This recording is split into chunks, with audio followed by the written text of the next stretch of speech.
Hi guys, welcome to all of you in my nursing medium YouTube channel. Guys, अगर आप लोगों ने अभी तक मेरे चैनल को सब्सक्राइब नहीं किया है तो प्लीज़ सब्सक्राइब बटन को क्लिक करिए और बेल आइकन को दबाएं ताकि आपको नोटिफिकेशन टाइम टू टाइम मिलते रहें। तो गाइज़, आज हम लोग माइक्रोबायोलॉजी के MCQs डिस्कस करेंगे और वो भी रैशनल्स के साथ। हमारा फर्स्ट MCQ है, what do you understand by the term bacteriostatic.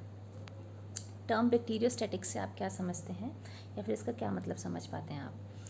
तो इसके जो ऑप्शंस हैं, ऑप्शन फर्स्ट है that is destroys the bacteria, option B is stop the reproduction of bacteria, option C is it identifies the bacteria and option D is none of these.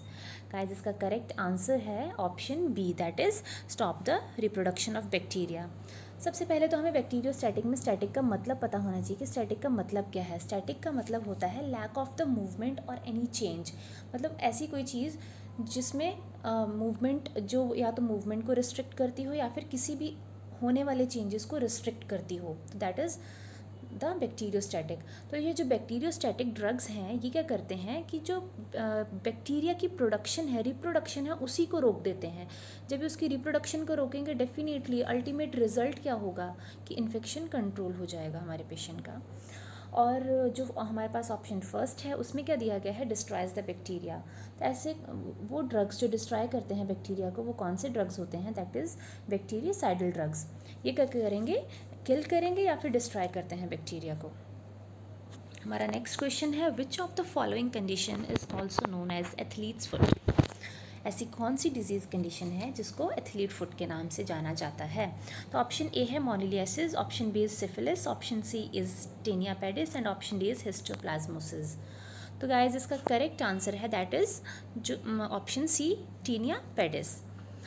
Taenia pedis का जो causative agent है that is trichophyton और एक fungal infection है। ये कैसे होता है, जो हमारे टोज़ हैं उन टोज़ के बीच में होता है, जो एथलीट्स होते हैं उनके टोज़ के बीच में होता है, क्योंकि वो पूरा दिन शूज़ पहन के रखते हैं और उसकी वजह से वहाँ पे स्वेटिंग होगी और स्वेटिंग की वजह से वहाँ पे फंगल इन्फेक्शन ग्रो करता है। So that is the reason कि उनको एथलीट, इस डिजीज़ कंडीशन को, टेनिया पेडिस को एथलीट फुट कहा जाता है। तो मैं इसका एक बार फिर से रिपीट करती हूँ, उसका जो पॉजिटिव एजेंट है दैट इज़ ट्राइकोफाइटन और ऑप्शन जो फर्स्ट है दैट इज़ मोनिलियासिस। मोनिलियासिस को हम थ्रश के नाम से भी जानते हैं, it is also known as thrush and it is cause by, जो इसका पॉजिटिव एजेंट है वो है कैंडिडा एल्बिकन्स और कैंडिडा एल्बिकन एक फंगल इन्फेक्शन है। हमारा जो सेकंड ऑप्शन है दैट इज़ सिफिलिस। सिफिलिस एक सेक्सुअली ट्रांसमिटेड डिजीज़ है, STD है और एक बैक्टीरियल डिजीज़ है और इसका जो पॉजिटिव एजेंट है वो क्या है, ट्रेपोनिमा पैलिडम।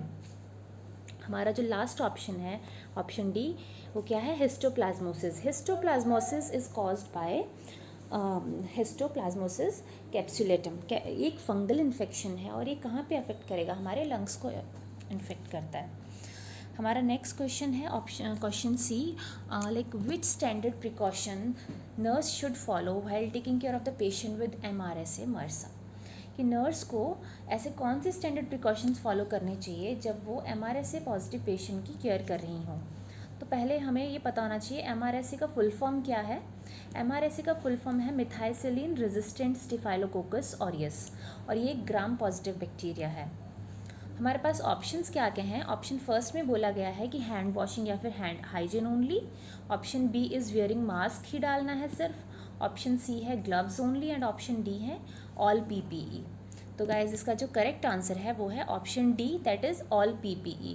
तो जब भी हम कभी MRSA पॉजिटिव पेशेंट की केयर करते हैं तो हमें हेड टू टो PPE सारे पहनने पड़ते हैं। गाउन पहनना है, हेड कैप पहनना है, मास्क डालना है पेशेंट केयर करते समय, ग्लव्स पहन के रखने हैं और हैंड हाइजीन हमें प्रॉपर्ली फॉलो करना है before and after doing the procedure और अगर हम पेशेंट के कांटेक्ट में आते हैं तो MRSA ट्रांसमिट होती है by the contact with the, like अगर हम कंटामिनेटेड इक्विपमेंट्स हैंडल कर रहे हैं या फिर कंटामिनेटेड जो इन्वायरमेंट है पेशेंट साइड का, जैसे पेशेंट ट्रॉली हो गया, पेशेंट के बेड साइड के रेल्स हो गए, तो अगर हम इन चीज़ों के डायरेक्ट कांटेक्ट में आते हैं तो हम यहाँ से कंटामिनेट हो सकते हैं।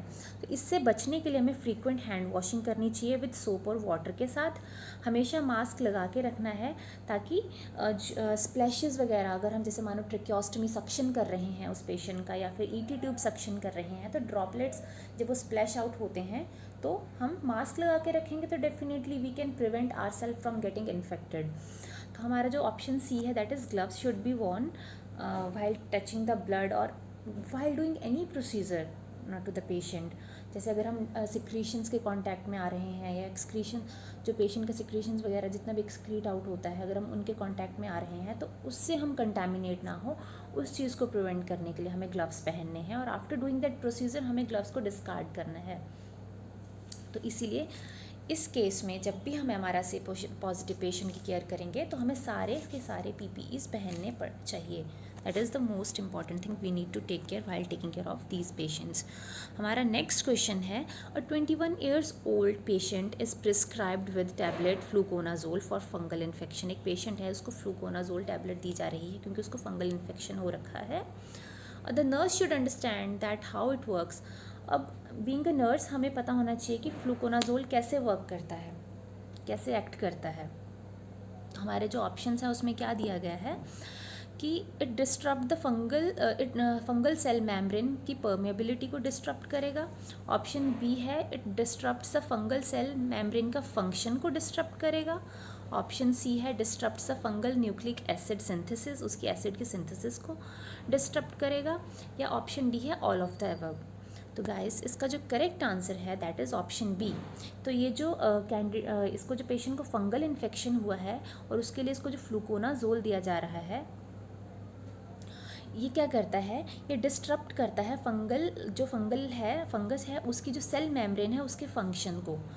तो तब भी जब ये उसकी सेल मेम्ब्रेन के फंक्शन को डिस्टर्ब करेगा तो अल्टीमेटली जो इन्फेक्शन है, फंगल इन्फेक्शन है, वो रिड्यूस होगा। तो जो हमारे पास फर्स्ट ऑप्शन है उसमें क्या दिया गया है, disturb the fungal cell membrane की जो परमिएबिलिटी है। तो ये कौन से ड्रग्स हैं जो इस फंगल सेल मेम्ब्रेन की परमिएबिलिटी पे इफेक्ट करते हैं, जैसे कि एम्फोटेरिसिन बी हो गया। अगर ये ड्रग्स हैं जो सेल मेम्ब्रेन की परमिएबिलिटी पे इफेक्ट करेंगे, ठीक है। तो उसके बाद आता है हमारा जो option C, that disturbs the fungal nucleic acid synthesis. तो ये क्या अगर जब भी पेशेंट अगर ये वाले ड्रग्स ले रहे होते हैं जो एसिड सिंथेसिस वाले, तो इन केसेस में हमें ध्यान रखना है कि डायरेक्ट सन एक्सपोजर कभी नहीं होने देना है। और इसका जो एग्जाम्पल है वो है ग्रिसोफ्लुविन। हमारा नेक्स्ट क्वेश्चन है question number 5, which of the following nurse should do while assisting a sterile procedure. जब भी हम कोई स्टेराइल प्रोसीजर असिस्ट कर रहे हैं तो उस केस में हमें किस चीज़ का ध्यान रखना चाहिए। ये क्वेश्चन हमें एम्स के एग्ज़ाम में आया था इस बार, अगर आप लोगों को ध्यान हो। इवन इस साल पिक्चर 2019 का जो एग्ज़ाम हुआ है दिल्ली एम्स का, उसमें ये पिक्चर फॉर्म में भी क्वेश्चन आया था। तो इसमें जो ऑप्शंस हैं हमारे, फर्स्ट ऑप्शन है keep the sterile objects within 1 inch border of the sterile field. Option B है prevent the contact between sterile and non sterile field. Option C है keep the sterile items below the waist. And option D है avoid reaching across the sterile field. तो guys इसमें ये पूछा गया है कि जब हम प्रोसीजर असिस्ट कर रहे हैं स्टेराइल प्रोसीजर, तो हमें ऐसी कौन सा एरर है जो अटेम्प्ट नहीं करना है, ऐसी कौन सी चीज़ है जो नहीं करनी है। तो इसका जो करेक्ट आंसर है हमारे पास वो है ऑप्शन सी, कि हमें जो स्टेराइल आइटम, ऑप्शन सी में बोल रहे हैं कि स्टेराइल आइटम्स को अपने वेस्ट के बिलो रखना है। तो गाइज हमें ऐसा नहीं करना है, क्योंकि जो स्टेराइल आइटम्स हैं उनकी जो प्लेसमेंट है, जो हमारा ट्रॉली है या फिर जो जिस टेबल पे हम रख रहे हैं, वो टेबल हमारा वेस्ट और शोल्डर के लेवल के बीच में होना चाहिए और हमारी विजन हमारी नज़रों के सामने होना चाहिए, ताकि हम एक्सीडेंटली भी उस स्टेराइल एरिया को अनस्टेराइल ना करें।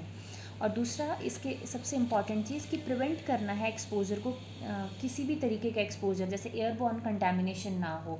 तो उसके लिए हमें मास्क वगैरह हमेशा पहन के रखना है जब भी हम कोई भी स्टेराइल प्रोसीजर असिस्ट कर रहे हैं। तो नेक्स्ट क्वेश्चन है हमारे पास, which organism is commonly causes the gas gangrene. Gas gangrene किस ऑर्गेनिज्म से होता है। तो ऑप्शन हमारे पास फर्स्ट है क्लॉस्ट्रीडियम, ऑप्शन बी है प्लाज्मोडियम, ऑप्शन सी है इकोलाई एंड ऑप्शन डी है रूबेला। तो हमारा इसका जो करेक्ट आंसर है दैट इज़ ऑप्शन ए। सबसे पहले मैं आपको एक चीज़ बताऊं, जो गैस गैंग्रीन है इसको मायोनेक्रोसिस भी कहा जाता है। मीन्स इसका जो अनदर नेम है that is मायोनेक्रोसिस and it is a bacterial infection. तो क्लॉस्ट्रीडियम इसका कॉजेटिव एजेंट है और इसको मतलब इसका अगर पूरा नाम है दैट इज़ क्लॉस्ट्रीडियम परफ्रेंजेस। तो ये इससे होता है। और अगर हम प्लाज्मोडियम की बात करें, Plasmodium is responsible for the malaria, ये मलेरिया कॉज करता है। इसकी फर्दर मेन 5 स्पीशीज़ हैं that is Plasmodium falciparum, Plasmodium vivax, Plasmodium oval, Plasmodium malaria and Plasmodium के ये फर्दर स्पीशीज़ हैं जो हमें मलेरिया कॉज करते हैं। नेक्स्ट आता है हमारे पास इकोलाई। इकोलाई एक बैक्टीरियल इन्फेक्शन है जो हमारे इंटेस्टाइन में पाया जाता है। ये नॉर्मली भी है, इकोलाई हमारे इंटेस्टाइन में होता है एंड इसका जो मेनली इकोलाई रिस्पॉन्सिबल है डायरिया वगैरह के लिए। देन उसके बाद है हमारा जो D option that is rubella. Rubella is also known as German measles और 3-डे मीजल्स भी बोला जाता है इसको। हमारा जो नेक्स्ट क्वेश्चन है that is which among the following is gram negative organism, कि जिनकी लिस्ट दी गई है इनमें से कौन सा ऑर्गेनिज्म ग्राम नेगेटिव ऑर्गेनिज्म है। तो ऑप्शन ए है staphylococcus aureus, option B is vibrio cholera, option C is streptococcus pneumoniae and option D is listeria monocytogenes. तो गाइज इसका जो करेक्ट आंसर है that is option B vibrio cholera. जो staphylococcus aureus है ये gram positive bacteria है और ये क्या कॉज करता है, निमोनिया कॉज करेगा। या फिर अगर आप लोगों ने याद हो आप लोगों को तो रिमेटिक हार्ट डिजीज़ का ये पॉजिटिव एजेंट है, या फिर रूमेटॉइड आर्थराइटिस में भी इट इज़ रिस्पॉन्सिबल। तो ये हमारा बोन इन्फेक्शन जैसे ऑस्टियोमाइलाइटिस वगैरह भी कॉज करता है स्टेफाइलोकोकस ऑरियस। जो विब्रियो कॉलेरा है ये कॉमा शेप बैक्टीरिया है, इसका जो शेप है वो कॉमा शेप होता है और इससे कॉलेरा होता है पेशेंट्स को। और जो हमारा सी ऑप्शन है दैट इज़ स्ट्रेप्टोकोकस निमोनिया, ये किस लिए रिस्पॉन्सिबल है, जो कम्युनिटी एक्वायर्ड निमोनिया होता है ये इस चीज़ के लिए रिस्पॉन्सिबल है। नेक्स्ट क्वेश्चन है हमारे पास 8th question, which of the following body cells are mainly affected by HIV and leading to immunosuppression. तो हमारे पास जो ऑप्शंस हैं, first option is platelets, second is mast cells, option C is RBCs and option D is CD4 cells. तो guys इसका जो correct answer है that is option D CD4 cells, क्योंकि क्वेश्चन में पूछा गया है कि ऐसे कौन से सेल्स हैं जो HIV की वजह से, अगर पेशेंट को HIV हो तो अफेक्ट होते हैं और जिसकी वजह से हमारी जो इम्यूनिटी है वो भी सप्रेस होने लगती है, इम्यूनिटी रिड्यूस होने लगती है। तो जो प्लेटलेट्स हैं इसको हम platelets are also known as thrombocytes, इसको थ्रोम्बोसाइट्स भी बोलते हैं। और ये किस लिए रिस्पॉन्सिबल है, क्लॉटिंग के लिए, ब्लड क्लॉटिंग के लिए रिस्पॉन्सिबल है। और मास्ट सेल्स हैं ये इनका क्या फंक्शन रहता है, डिस्ट्रॉय करते हैं पैथोजेंस को। जब भी हमें कोई एलर्जिक अटैक होता है, एलर्जीज होती हैं तो ये उसमें हेल्पफुल होता है। नेक्स्ट है हमारे पास RBCs are also known as erythrocytes. और ये इनका क्या फंक्शन है, बेसिकली मेन कैरी करना ऑक्सीजन को हमारे लंग से हमारी बॉडी में, बाकी बॉडी टिश्यूज़ में। देन हमारा जो CD4 सेल्स हैं, CD4 सेल्स का जो मेन रोल है, क्योंकि जब पेशेंट को HIV होता है तो जो हमारा CD4 काउंट है वो रिड्यूस होता है। तो अगर CD4 काउंट रिड्यूस होगा तो वो जो हमारी इम्यूनिटी है, क्योंकि इनका मेन रोल है हमारे इम्यूनिटी बूस्टअप करने में, तो CD4 काउंट जैसे ही रिड्यूस होगा तो हमारी जो इम्यूनिटी है वो भी रिड्यूस होती है। तो जो नॉर्मल काउंट है CD4 सेल्स का दैट इज़ 500 to 1500, लेकिन जब पेशेंट को एड्स होगा तो इसका जो काउंट है वो 200 से भी कम हो जाता है। एंड थिंक अगर इतना कम काउंट है पेशेंट का CD4 सेल्स का तो उसका इम्यून सिस्टम कितना वीक होगा। एंड जब भी पेशेंट का इम्यून सिस्टम वीक होगा तो definitely that patient is more prone to get various type of infections. Immunity उसकी और रिड्यूस है, और ज़्यादा इन्फेक्शन के लिए और ज़्यादा प्रोन हो जाता है पेशेंट। नेक्स्ट है in which of the following condition signet ring is seen in the patient. Guys इसमें क्वेश्चन में स्पेसिफिकली पूछा गया है सिग्नेट रिंग। सिग्नेट रिंग का मतलब है जैसे रिंग्स में नाम लिखवा के रिंग बनाया जाता है, दैट काइंड ऑफ प्रेजेंटेशन होती है अगर हम माइक्रोस्कोपिक व्यू देखें। तो ऐसी कौन सी डिजीज़ कंडीशन है जिसमें सिग्नेट रिंग अपेयर होगा। तो ऑप्शन ए है malaria, option B is pneumonia, option C is polio and option D is TB। तो गाइस इसका जो करेक्ट आंसर है दैट इज़ मलेरिया। मलेरिया में अगर हम देखें तो सिग्नेट रिंग अपेयर होता है। और इसका जो बाकी निमोनिया निमोनिया और जो पोलियो है इसमें पेशेंट को क्या क्या होता है।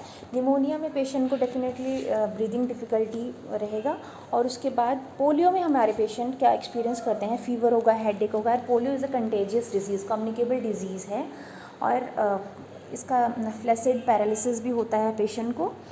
और जो ऑप्शन डी है दैट इज़ ट्यूबरक्लोसिस। ट्यूबरक्लोसिस में पेशेंट को एनोरेक्सिया होगा, फटीग होगा एंड वेट लॉस होगा, और इसका जो क्लासिकल साइन है that patient is having low grade fever और नाइट स्वेटिंग होती है पेशेंट को। हमारा नेक्स्ट क्वेश्चन है, which of the following condition is identified by zeal Neelsen method of staining. तो कौन सी ऐसी डिजीज़ कंडीशन है जो Ziehl Neelsen method of staining से आइडेंटिफाई की जाती है। ऑप्शंस हैं हमारे पास typhoid, option B is TB, option C is diarrhoea and option C is diarrhoea and option D is smallpox. तो गाइस जो ज़ील नेल्सन मेथड है इसको हम क्या बोलते हैं, एसिड फास्ट स्टेनिंग, और एक इसलिए यूज़ होता है माइकोबैक्टीरियम को आइडेंटिफाई करने के लिए और ग्राम पॉजिटिव बैक्टीरियाज को आइडेंटिफाई करने के लिए। तो किस कंडीशन को आइडेंटिफाई करेंगे हम इससे, जो इसका करेक्ट आंसर है वो है option B that is tuberculosis. तो इसमें ट्यूबरक्लोसिस में हम क्या करते हैं, इसको आइडेंटिफाई करने के लिए जो फर्स्ट मॉर्निंग का स्पेसिमेन हम कलेक्ट करते हैं पेशेंट का, और इवनली स्प्रेड करते हैं सारे स्प्यूटम को स्मेयर बनाने के लिए स्लाइड्स पे। तो हमारा नेक्स्ट क्वेश्चन है, which of the following disease condition is diagnosed by the Schick test.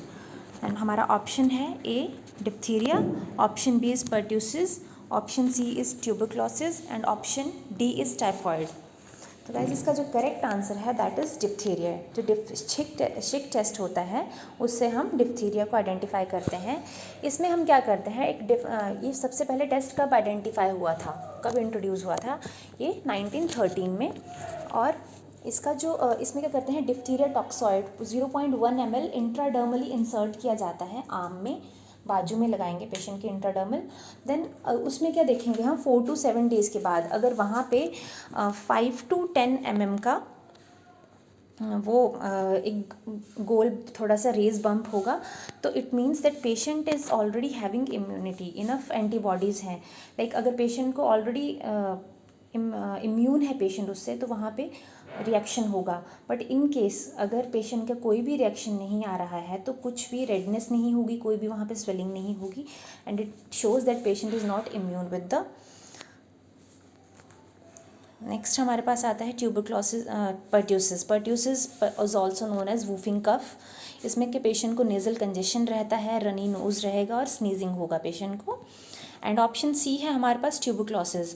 Tuberculosis को हम आइडेंटिफाई करने के लिए मॉन्टॉक्स टेस्ट करते हैं। मॉन्टॉक्स टेस्ट में हम प्योरीफाइड ये प्रोटीन डेरिवेटिव लेते हैं ट्यूबरक्लिन, तो उसको इंसर्ट करते हैं 0.1 ml का इंट्राडर्मली इंसर्ट करेंगे। देन हम असेस करते हैं लाइक 48 to 72 आवर्स के लिए हम पेशेंट को देखते हैं कि वहाँ पे राइज हो रहा है, रिएक्शन हो रहा है, पंप बन रहा है कि नहीं। देन उसके बाद हमारा जो ऑप्शन डी है दैट इज़ टाइफाइड। टाइफाइड का जो पॉजिटिव एजेंट है दैट इज़ सैल्मोनेला टाइफी, और इसको हम कैसे आइडेंटिफाई करते हैं, बाय डूइंग विडाल टेस्ट। हमारा नेक्स्ट क्वेश्चन है, which of the following is used for the highest dilution of antibody in serum which will react with its specific antigen. तो इसका जो हमारे पास ऑप्शंस दिए गए हैं वो हैं toxoids, option B is stain, option C is titre and option D is stereotype. तो गाइज क्वेश्चन में क्या पूछा गया है कि इनमें से कौन सा ऐसा like which of the following is use, इनमें से जो ऑप्शंस हैं इनमें से ऐसा कौन सा है जिसको हम यूज़ करते हैं सीरम में एंटीबॉडी की डाइल्यूशन जो अपने एंटीजन के साथ रिएक्ट करता है, खुद के ही एंटीजन के साथ रिएक्ट करके, मतलब उसको डाइल्यूट करने में ऐसी कौन सी चीज़ है जो हम यूज़ करते हैं। तो इसका जो करेक्ट आंसर है that is option C titres. Titration हम करते हैं जब भी हमने डाइल्यूट करना है इसको सेम उसमें, तो हम उसमें टाइट्रेशन करेंगे। तो जो टॉक्सॉइड्स हैं, टॉक्सॉइड्स कब यूज़ करते हैं, टॉक्सॉइड बेसिकली क्या होते हैं, केमिकली मॉडिफाइड टॉक्सिन्स होते हैं। जैसे हमारा टेटनस टॉक्सॉइड हो गया, तो ये जो केमिकली मॉडिफाइड टॉक्सिन्स होते हैं हम यूज़ करते हैं वैक्सीन्स बनाने के लिए। जैसे टीटी का वैक्सीन बनता है तो वो उससे ही डिराइव्ड होता है। देन उसके बाद स्टेन्स आ गए। स्टेन्स बेसिकली सब्सटेंस होते हैं जो कि कलरिंग के लिए, स्टेनिंग के लिए यूज़ किए जाते हैं टिश्यूज़ में, जैसे ज़ील नेल्सन स्टेनिंग मेथड है, तो ये उन चीज़ों में यूज़ होता है, उन टेस्ट में यूज़ होता है। और जो नेक्स्ट आता है हमारे पास option D, stereotype. That is, stereotype का मतलब होता है फिक्स्ड, और जो एक सेम पैटर्न फॉलो करते हैं, जो सेम पैटर्न को फॉलो करेंगे, that is coming under stereotype. So guys, this is all about like these 12 questions जो हमने माइक्रोबायोलॉजी के स्टडी किए, एंड होप आपको ये अच्छे से समझ आए हो। And sorry for the little bit disturbance in between, and thank you so much for watching my video, and hope you all are enjoying and getting the things what I am trying to teach you. And please don't forget to subscribe my channel, and please like my video as well and share it to maximum. Thank you.